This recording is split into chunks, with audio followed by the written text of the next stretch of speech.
매일 성경 큐티 힌트 2025년 8월 20일 스가랴 13장 1절에서 9절까지 말씀. 그날에 죄와 더러움을 씻는 셈이 다윗의 족속과 예루살렘 주민을 위하여 열리리라. 만군의 여호와가 말하노라. 그날에 내가 우상의 이름을 이 땅에서 끊어서 기억도 되지 못하게 할 것이며 거짓 선지자와 더러운 귀신을 이 땅에서 떠나게 할 것이라.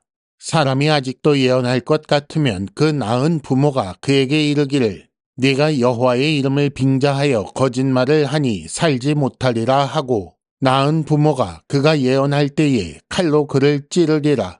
그날에 선지자들이 예언할 때에 그 환상을 갖기 부끄러워할 것이며 사람을 속이려고 털옷도 입지 아니할 것이며 말하기를 나는 선지자가 아니요 나는 농부라. 내가 어려서부터 사람의 종이 되었노라 할 것이요. 어떤 사람이 그에게 묻기를 네 두 팔 사이에 있는 상처는 어찌 됨이냐 하면 대답하기를 이는 나의 친구의 집에서 받은 상처라 하리라. 만군의 여호와가 말하노라. 가라 깨어서 내 목자 내 짝된 자를 치라. 목자를 치면 양이 흩어지려니와 작은 자들 위에는 내가 내 손을 들이우리라. 여호와가 말하노라. 이 온 땅에서 3분의 2는 멸망하고 3분의 1은 거기 남으리니 내가 그 3분의 1을 불 가운데에 던져 은같이 연단하며 금같이 시험할 것이라.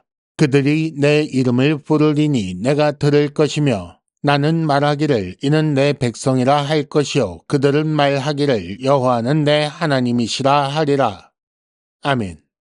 오늘의 큐티 힌트 3가지입니다.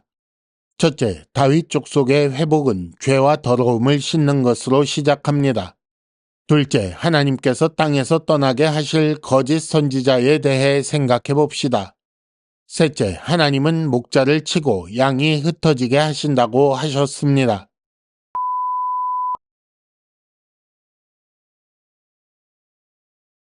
큐티 힌트 첫 번째, 다윗 족속의 회복은 죄와 더러움을 씻는 것으로 시작합니다.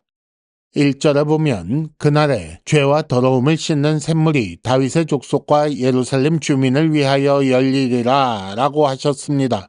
지금 선지자는 이방 나라에 대한 심판과 예루살렘의 구원을 전하는 중입니다.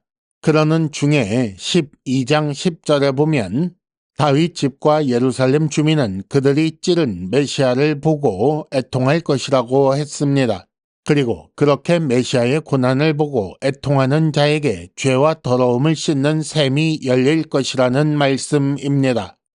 결국 죄 씻음, 죄의 청산은 메시아의 고난을 보고 애통하는 자에게 주어지는 것입니다. 그리고 그 죄 씻음으로 말미암아 다윗 족속과 예루살렘 주민의 회복이 성취되는 거지요. 여기서 다윗 족속은 다윗의 자손 예수 그리스도에게 속한 백성들이라는 의미이겠고, 그리고 예루살렘 주민이라는 말은 하나님께서 거하실 성 새 예루살렘과 연결되는 의미입니다.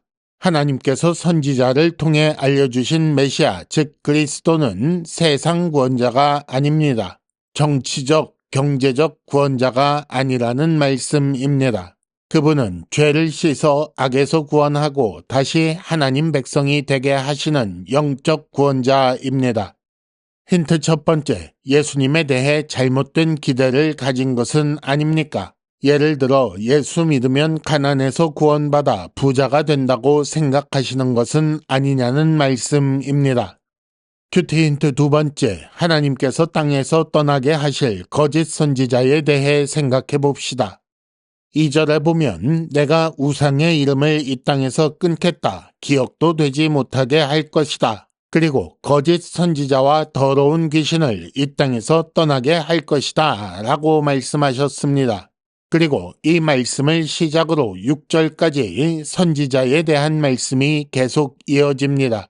죄와 더러움을 씻는 샘이 열릴 것에 대한 말씀에 이어서 선지자에 대해 말씀하시는데, 여기서 말씀하시는 선지자는 모두 거짓 선지자이며 그 예언은 모두 거짓 예언입니다. 여호와의 이름을 빙자하여 거짓말하는 거짓 선지자의 그 거짓 예언이 사라질 것을 말씀하신 것입니다. 하나님을 내세우지만 자기 생각을 전하는 자들로 인해 백성이 하나님을 떠났었습니다. 왜 이런 거짓 선지자가 존재했을까요? 이런 거짓 선지자가 존재할 수 있었던 이유는 각 사람의 탐욕에 기생하기 때문입니다. 메시아로 인해 죄를 씻은 자들은 더 이상 탐욕에 미혹되지 않게 될 것이며, 따라서 사람들의 탐욕을 부추겨 자기 욕심을 이루려 하는 거짓 선지자가 부끄럽게 됩니다. 지금도 사람들의 탐욕을 기반으로 자기 힘을 만드는 거짓 선지자가 허다합니다. 이런 자들을 이기는 방법은 탐욕을 버리고 하나님 뜻에 따르는 삶을 사는 것뿐입니다. 힌트 두 번째, 욕심을 품으면 거짓 선지자가 의로운 선지자로 보여 죄의 길을 가게 됩니다. 큐티 힌트 세 번째, 하나님은 목자를 치고 양이 흩어지게 하신다고 하셨습니다. 7절에 보면 내 목자, 내 짝된 자를 치라. 목자를 치면 양이 흩어질 것이다. 이런 말씀이 나옵니다. 예수께서 잡히시던 날 밤에 이 예언의 말씀이 이루어질 것이라고 하셨습니다. 하나님께서 스가랴 선지자를 통해 이것을 예언하게 하시고 예수께서 다시 설명까지 해 주셨다는 것은 예수의 고난이 새 언약으로 가는 과정인 것을 가르쳐 주신 것이라고 생각해야 합니다. 이게 왜 새 언약으로 가는 과정인가? 7절 말씀에 이어서 9절에 언약 공식이 나옵니다. 나는 그들을 보고 이는 내 백성이라고 할 것이다. 그리고 그들은 나를 보고 여호와는 내 하나님이시라고 할 것이다. 라고 말씀하셨습니다. 하지만 목자를 치고 양이 흩어지자마자 곧장 새 언약이 완성되는 것은 아닙니다.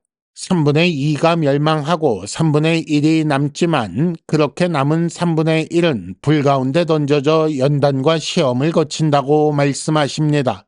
이런 과정 가운데 우상, 거짓 선지자, 더러운 귀신을 떠나게 될 것이며 하나님의 이름을 부르게 될 것이고 하나님께서는 그 부르는 소리를 들으실 것이라고 하셨습니다.